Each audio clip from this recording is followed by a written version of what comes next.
Yang pertama, buka Quran surah ketiga, ayat 133 sampai 134.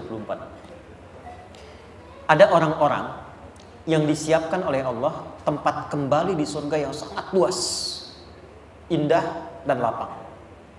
Dan ternyata amalan pertamanya bukan rajin sholat, bukan rajin puasa, bukan rajin zakat.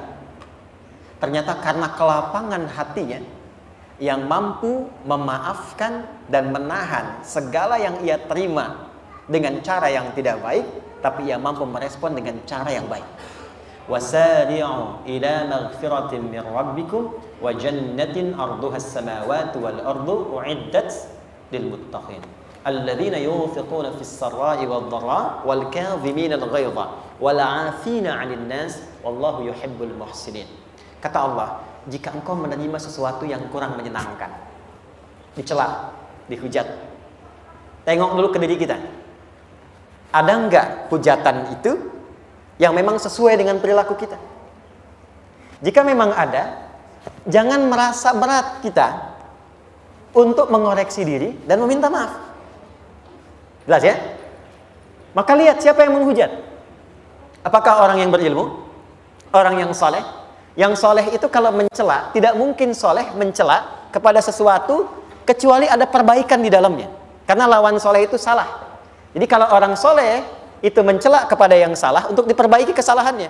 Salah mencela kepada yang soleh karena memang iri hati dengan kebaikannya.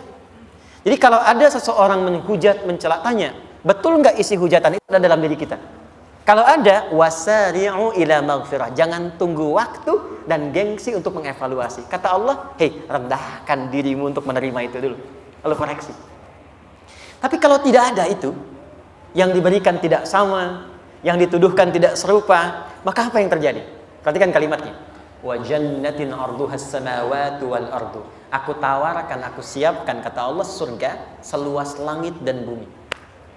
Jadi ada orang yang mendapatkan tempat di surga, tempat itu seluas langit dan bumi. Silakan. Mau maraton, mau kopdol, mau olahraga, apa seluas langit dan bumi. Dan indah. U'iddat lil muttaqin, aku siapkan untuk orang takwa. Apa ciri orang takwa yang ada di sini? Satu, alladzina yunfiquna fis sarra'i wad dharra. Satu, gemar berbagi. Baik dalam keadaan lapang ataupun sulit. Kalau sedang lapang berbagi, wajar ya. Tapi sedang sulit masih berbagi, itu luar biasa. Nah, kaitan dengan pertanyaan Anda tadi, perhatikan kalimat seterusnya. Wal kadhiminal ghaidha. Yang pertama setelah itu dia sanggup menahan amarah. Maka kalau ada yang mencela, menghujat dan isi celaannya nggak sesuai dengan keadaan kita, jangan marah dulu kata Allah. Tahan dulu. Ya. Mungkin dia itu mencela, boleh jadi dengan maksud tertentu yang belum bisa kita baca. Mungkin ada keperluan yang belum terpenuhi, dia mencela. Mungkin ada sesuatu persoalan yang ingin dia ungkapkan, dia tidak menemukan jalan, dia harus mencela. Tadi saya ada pertanyaan di IG, saya lihat, saya belum jawab beberapa, buka tanya jawab. Ustadz, apa hukumnya berbagi tanpa tersenyum?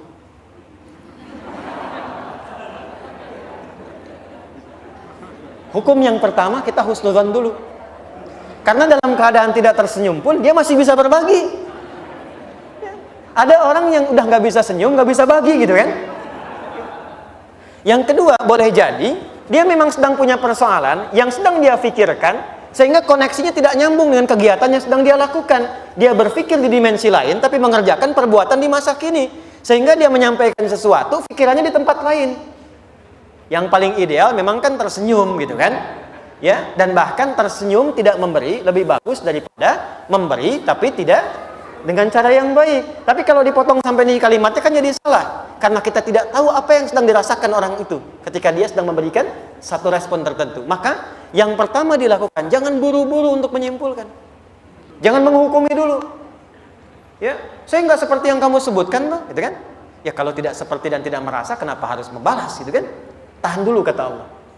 Selanjutnya, wala'afina 'anin nas. Maafkan dulu. Boleh jadi dia berbuat karena motivasi yang belum kita ketahui. Setelah itu, kalau dianggap penting untuk diklarifikasi, tanyakan. Saya minta maaf kalau memang, nah ini masuknya harus seperti itu. Jadi ada orang-orang, mohon maaf, yang memang tidak menerima klarifikasi, maunya kita salah. Ya. Yang hebat kan seperti istri ya. Istri ya. Istri itu ada salah satu prinsip yang sangat luar biasa. Istri itu tidak pernah menginginkan suami salah, tapi menginginkan suami harus merasakan bahwa istri memang benar.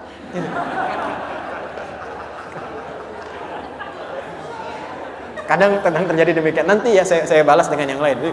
Masuk dulu sini. Jadi yang pertama, kalau memang itu dianggap penting untuk ditanyakan, masuk tapi dengan jalan yang lembut. Masuknya bagaimana? Ada orang keras yang tidak menginginkan apapun dari kita kecuali maaf. Maka datang dengan mengatakan, saya mohon maaf. Kalau selama ini memang ada tindakan, sesuatu yang kurang tepat, kurang baik, saya tidak akan mencari argumentasi untuk membela. Tolong maafkan saya. Dan mohon izin dari apa yang tadi kamu sebutkan, kira-kira bisa ditunjukkan supaya saya bisa koreksi. Biasanya kalau sudah seperti itu ada dua tingkat. Kalau orang masih kekeh, di situ dia akan mulai menurun. Ya sudah nggak apa-apa, aku maafkan. Tapi di belakang dia berpikir. Dan itu sudah menurunkan tensi untuk memperbaiki diri. Tapi kalau dia ingin berubah menjadi baik, maka dia akan menerangkan dengan sesungguhnya. Saya juga minta maaf. Sebetulnya saya nggak suka kamu kemarin begini.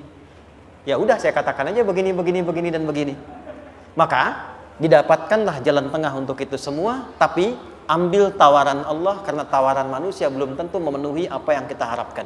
Kata Allah, kalau ada orang mencela, kalau ada orang menghujat tidak seperti yang digambarkan, tahan amarah, jangan marah dulu. Kedua, maafkan. Lapangkan hati. Kalau dipandang patut diklarifikasi, datang, turunkan diri kita. Kalau perlu minta maaf, minta bimbingan, minta petunjuknya, dan tunjukkan di balik yang disoal itu supaya diperbaiki. Kalau dengan cara itu belum mampu juga kemudian merubah dia lebih baik, maka tinggalkan perdebatan. Orang yang meninggalkan perdebatan saat ia dalam posisi benar, kata Nabi, akan dibangunkan untuknya istana di pinggiran surga. Kok di pinggir ya Rasul? Ya masih untung dikasih istana di surga juga kan? Ya, dan itu bagian terindah yang bisa kita dapatkan. Saya kira jelas ya. Baik, yang terakhir, qala Nabi sallallahu alaihi wasallam, hadis Muslim, riwayat sahabat Abu Hurairah.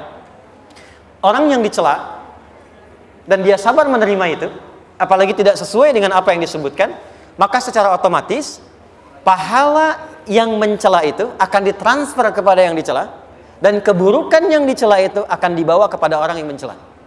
Ya, apa kalimat hadisnya? Atadrunal muflis, tahukah kalian orang yang bangkrut?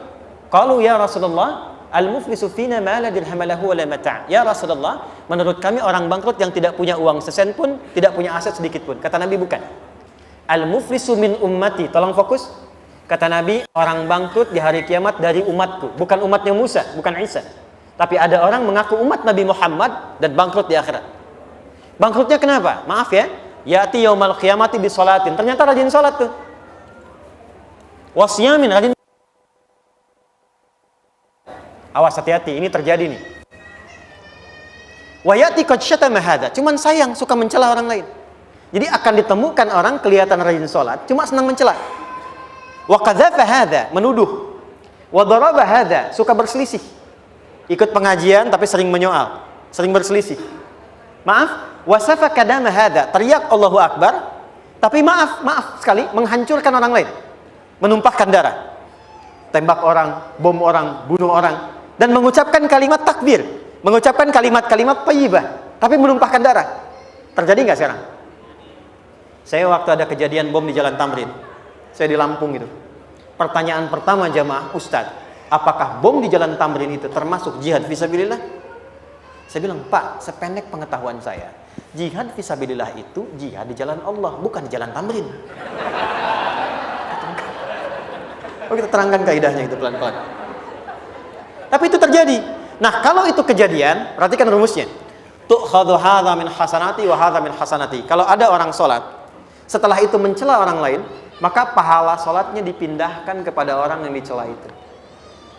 Makanya sabar itu, sabar bukan kalah. Ketika kita sabar dan memaafkan, urusan kita dengan orang itu akan diselesaikan. Tapi urusan dia dengan Allah belum selesai. Dan ketika diselesaikan, kita tidak akan kepikiran lagi tentang persoalan dengan orang itu. Jadi kalau kita sudah memaafkan dan menahan diri, nanti akan dilupakan oleh Allah, nggak ingat lagi masalah itu. Kita bisa move on mengerjakan yang lain. Tapi dia akan selalu ingat kita. Dan yang paling berbahaya, kalau tidak ditobati, itu akan istidraj. Terus mencari kesalahan, sampai bahkan tidak pernah merasa bosan. Itu yang bahaya. Jelas ya? Baik, saya kira itu ya.